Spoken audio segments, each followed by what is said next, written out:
वंदे पुरुषोत्तमम। सफलता का मूल मंत्र क्या है? आज हम इस विषय पर परम दयाल के द्वारा बताए हुए दिशा निर्देश को लेकर चर्चा करेंगे। सबसे पहले हमें ये समझना होगा सफलता किसे कहते हैं। What is success? क्या जीवन में पढ़ लिख कर ऊंचा पदस्थ नौकरी पा जाना, अच्छे वेतन प्राप्त करना, बड़े बड़े मकान, बड़े बड़े गाड़ी इकट्ठे करना, समाज में मान सम्मान चर्चाएं ज़्यादा हो, इस तरह का कार्य करना, क्या ये सब सफलता है? उत्तर ये आता है, ये सफलता का अंग हो सकता है, लेकिन ये पूर्ण सफलता नहीं है। तो सफलता क्या है?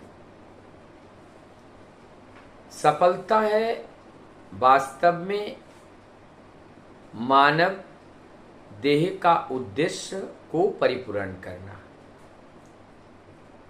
मानव देह का उद्देश्य क्या है? मानव देह का उद्देश्य है इस देह की मानवीय गुण को जानना।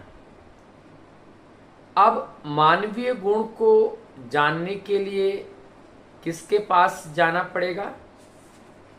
जो मानवीय गुण जिनके अंदर है, और वो है हमारे गुरु रूप में, आदर्श रूप में, आइडियल के रूप में वो आते हैं।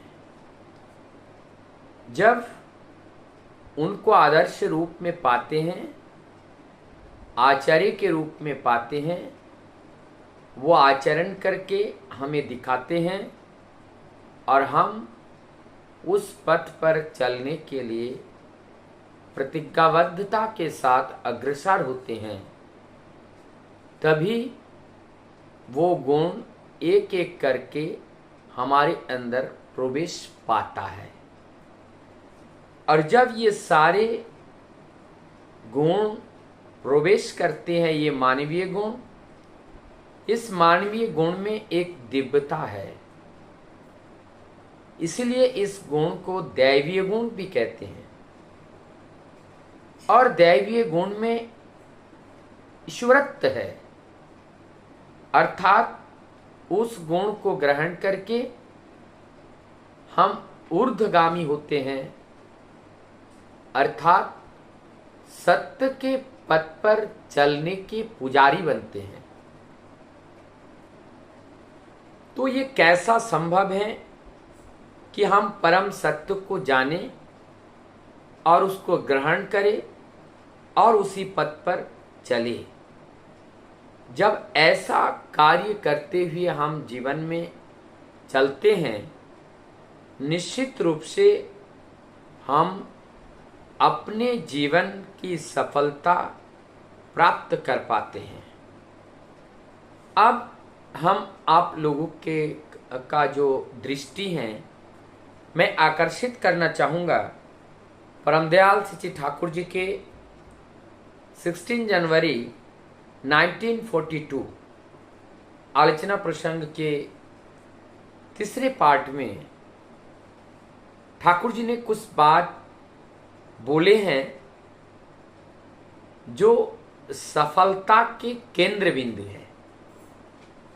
परम दयाल श्री ठाकुर जी कहते हैं, आप किसी कार्य को करने जा रहे हो तो उस कार्य को आप अपने आंख से ना देखकर मेरे आंख से देखने का प्रयास करो।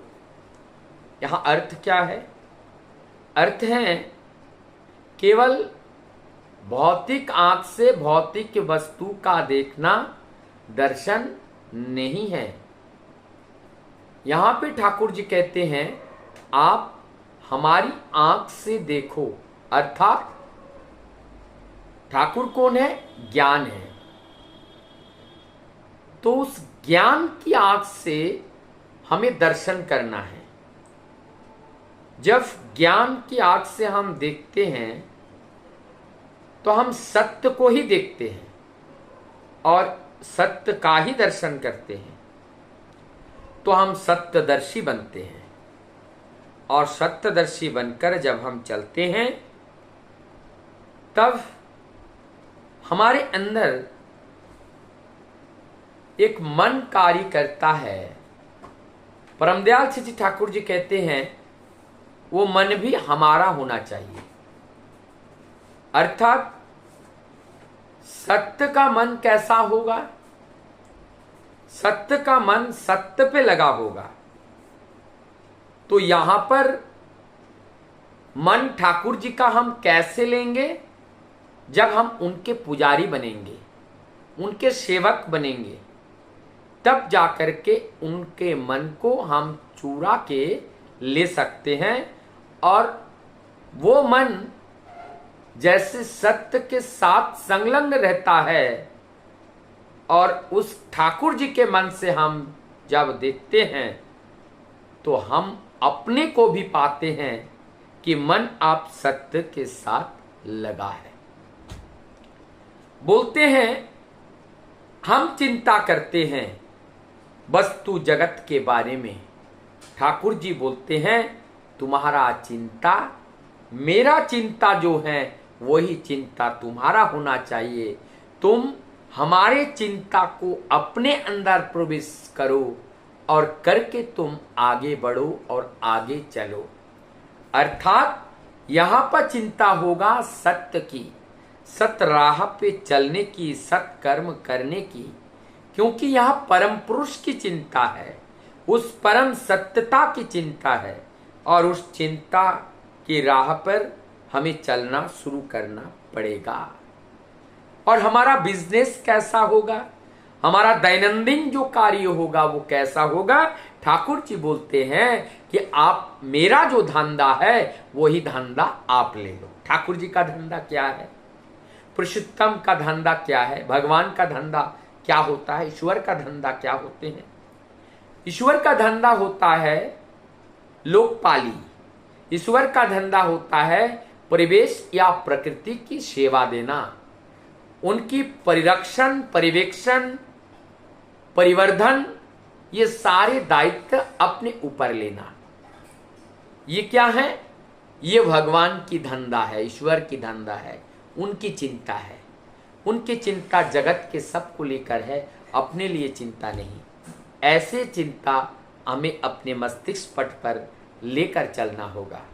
अर्थात सदैव अपना चिंता छोड़ करके हमें परम पुरुष की चिंता करते हुए चलना है।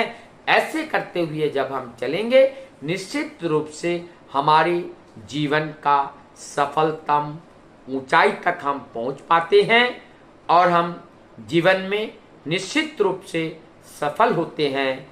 कहीं पर भी हम विचलित नहीं होते हैं, ठीक लक्ष्य तक हम पहुंच पाने में सक्षम होते हैं, क्योंकि हमारा दृष्टि, हमारा मन, हमारा चिंतन, हमारा पग, हमारा सर्व इंद्रिय, हमारा हस्त सब प्रभु के कार्य, प्रभु का अंग मान करके हम सेवा दे रहे हैं, सेवा ले रहे हैं। जब हम प्रभु का मान करके जगत की सेवा में लग जाते हैं, निश्चित रूप से हमें और अपने लिए सोचने की जरूरत नहीं पड़ती है, क्योंकि हमारे सोचने का मालिक स्वयं प्रभु होते हैं। वंदे पुरुष